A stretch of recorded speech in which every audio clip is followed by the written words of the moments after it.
Good evening and welcome to the regular meeting of Port Clinton City Council of July 9th, 2013. Please join me in the Pledge of Allegiance, the Lord's Prayer, and a moment of silence for our men and women serving overseas.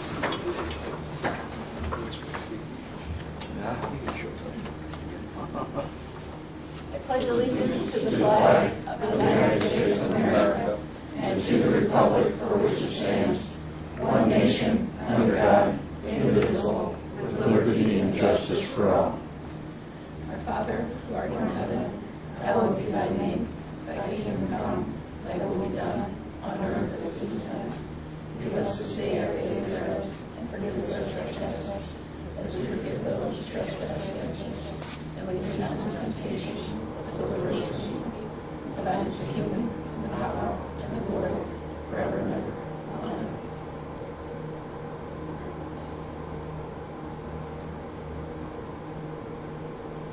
Thank you.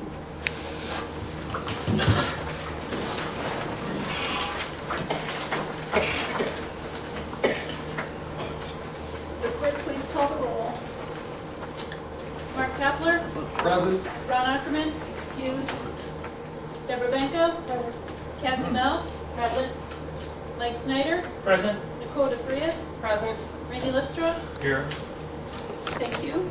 Council has before them the minutes of the June 11th meeting. I'll entertain a motion to accept the minutes as stated. So moved, Madam President. Thank you, Mr. Snyder. I have a second. Thank you, Mr. Counselor. Any discussion? All those in favor?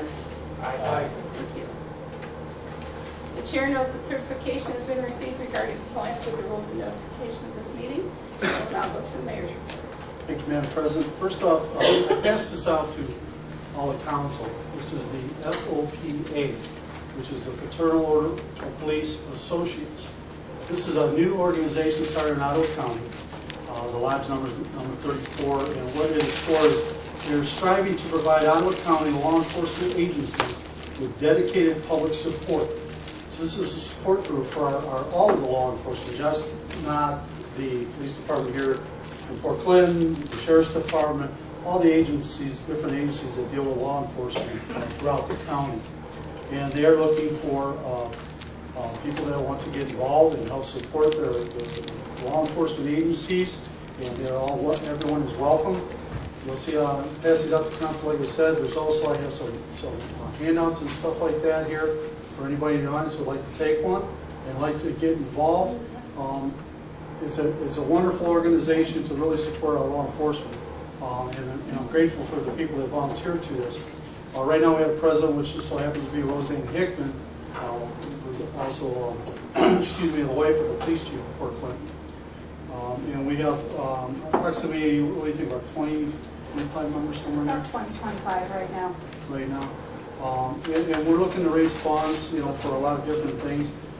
Just recently, we had the Special Olympics go through the area. We had some medalists won, and that's one of the big projects that the law enforcement supports. That is the law enforcement torch run. So that's one of the things that they really support. And this group has helped support them and raise funds and really let people realize that police aren't there just to give out tickets and put people in jail, but they're also there to help.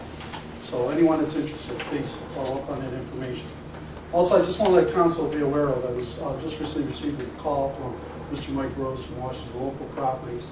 He is ready, or will be ready, to give a proposal. We don't have a date yet, but I just want you to be aware that that is coming sometime after August 5th. My hope is that we can narrow down somewhere relatively close to that end of that week, like a Wednesday or Thursday. What I'd like to do is possibly go back to the Elks, see if we can arrange that so that we can invite all the public, everyone can see this all at one time. Okay? Also, just let you know, we had the opportunity yesterday to go to the first shot ceremony held at Camp Perry, and it, of course, was a wonderful ceremony that was delivered.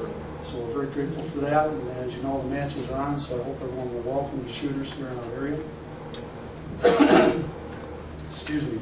And just let everyone know tomorrow I will not be in the office. It is Fish, Ohio.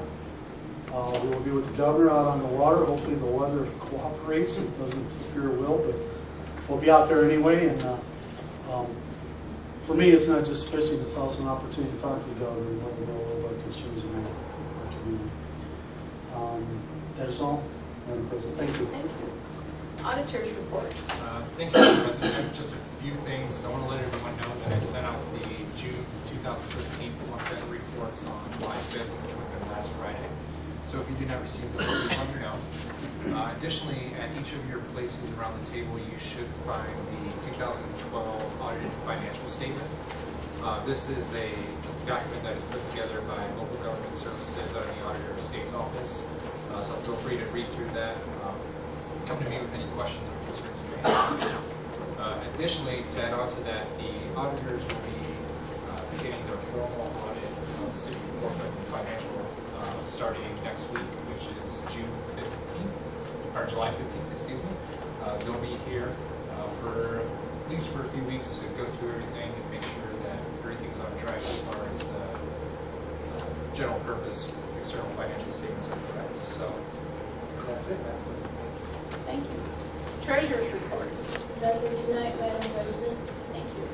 The Safety Service Director is not with us this evening, but I would ask that you keep him and his family in your thoughts and prayers. His father is very ill, so if you could just keep him in your thoughts. Police Chief's report. Nothing tonight, Madam President. Thank you. Fire Chief's report. Nothing tonight, Madam President. Under correspondence, we have the auditor's report, which you received by email, the infrastructure minutes of 5/22, 5/7, 6/4, and 4/2, the emergency services minutes of 7/2, the laws, rules, and ordinance minutes of 5/28, and the external 2012 audit financial statement from the state auditor. Could I have a motion to accept the correspondence as stated? So moved, Madam President. Thank you, Mr. Snyder. Could I have a second? Second. Thank you, Mr. Coppler. All those in favor? Aye. Thank you. We will now go to the reading of ordinances and resolutions. Would the clerk please read by title and summary only, ordinance 21-13. Ordinance 21-13, an ordinance accepting the application for the annexation of certain territory containing 12.556 acres in Bay Township to the city of Fort Clinton. Does council wish to take any action this evening on ordinance 21-13? Mr. Snyder. Thank you, Madam President. I'd like to make a motion that we adopt ordinance 21-13.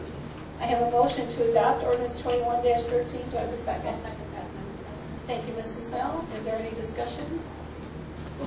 I do have a statement from Mr. Ackerman that he asked me to read. It says, fellow council members, though I am not with you tonight, our great city, her citizens, and her business are never far from my mind.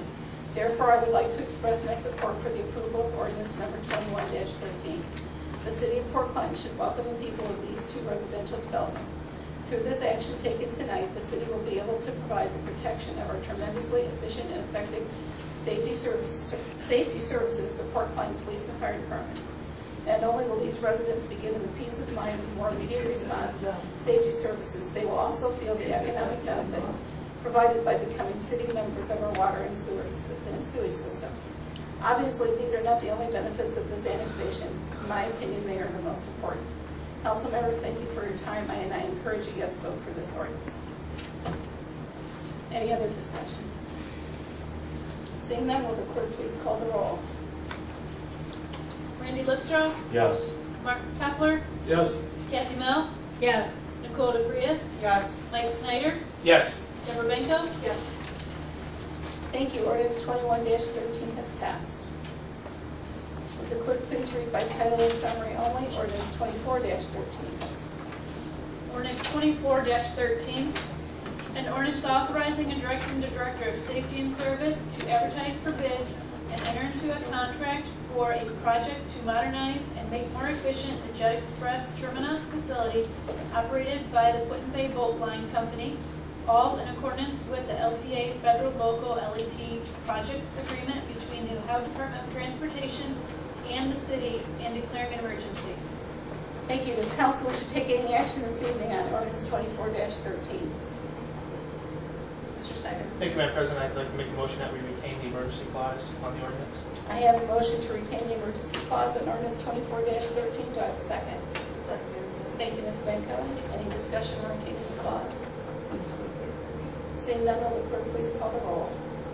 Nicole DeFrias, Yes. Kathy Mel, Yes. Deborah Benko, Yes. Mark Kapler, Yes. Mike Snyder, Yes. Randy Lipstra. Yes. Thank you. Does council wish to take any further action on ordinance 24-13? Ms. Benko. Madam President, I move that we adopt ordinance 24-13. I have a motion to adopt ordinance 24-13. Do I have a second?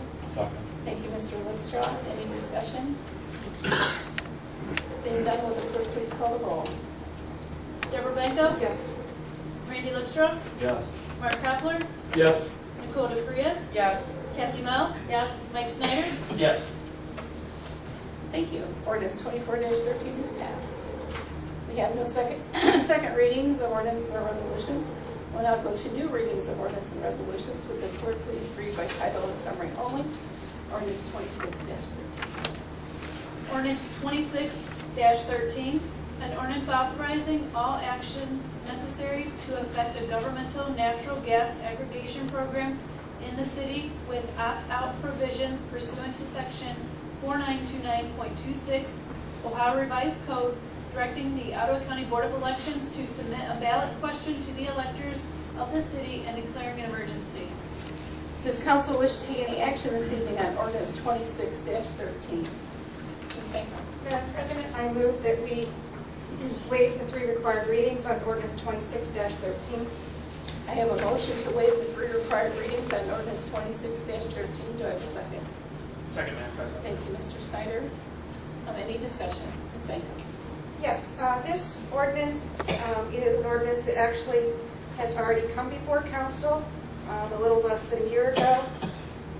Council passed an ordinance, this ordinance to allow the issue of natural gas aggregation to go on the ballot last fall due to some miscommunications and clerical errors.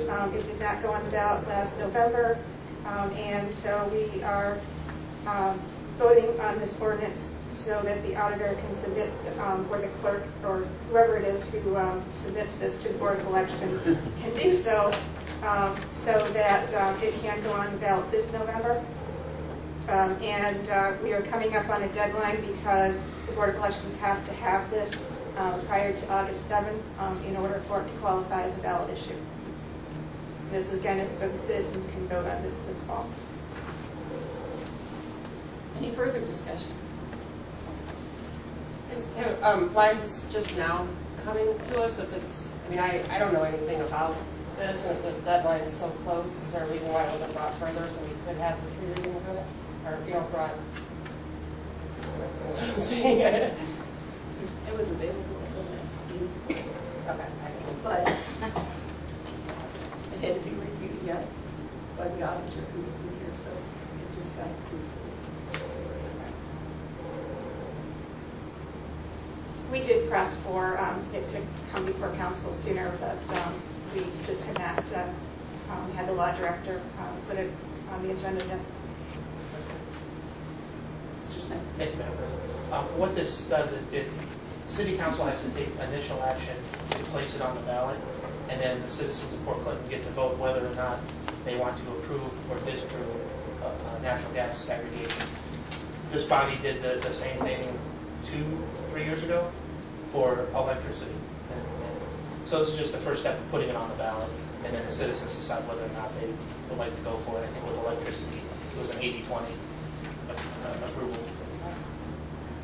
And this is the same legislation that was passed approximately a year ago. The only difference is the date.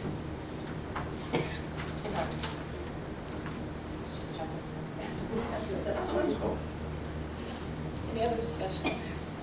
Will the clerk please call the roll? Mark Kapler, Yes. Mike Snyder, Yes.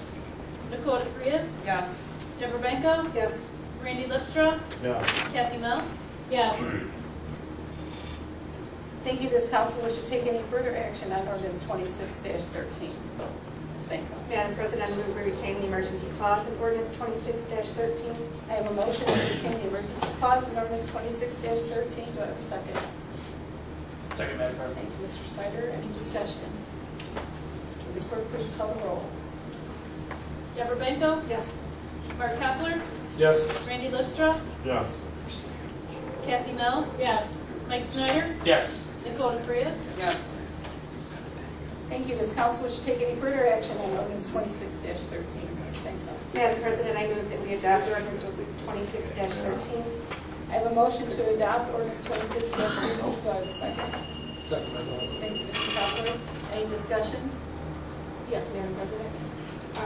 Just to add a little bit more information here, the natural gas aggregation issue is something that at different points in time, both the Planning and Development Committee and the Finance Committee have worked on. So both Mr. Hatfield, Mr. Koppler, and myself have done extensive research into this issue. As Mr. Snyder said, it's very similar to the electric aggregation issue, which citizens already passed, and the program which has already been adopted. What would happen with the natural gas aggregation is, should it be passed tonight and go on the ballot in November for citizens to vote on this, and should the citizens pass it, then the city would have to do additional research and decide upon a specific natural gas aggregation program, and then go through the process necessary to adopt that specific program and to inform residents about how they might opt out of that program should they wish to do so. And so that is the process that would be followed. And there was a presentation to the Finance Committee last fall regarding various different options that could be taken as far as natural gas aggregation programs, including going with various different regional programs that already exist. So a lot of groundwork has been laid for this, and the voters will have the choice if we pass this ordinance. Any other discussion? Seeing none, will the clerk please call the roll? Deborah Benko, Yes. Mike Snyder, Yes. Nicole DeFreya, Yes. Randy Lipstra, Yes. Kathy Mel, Yes. Mark Kepler, Yes.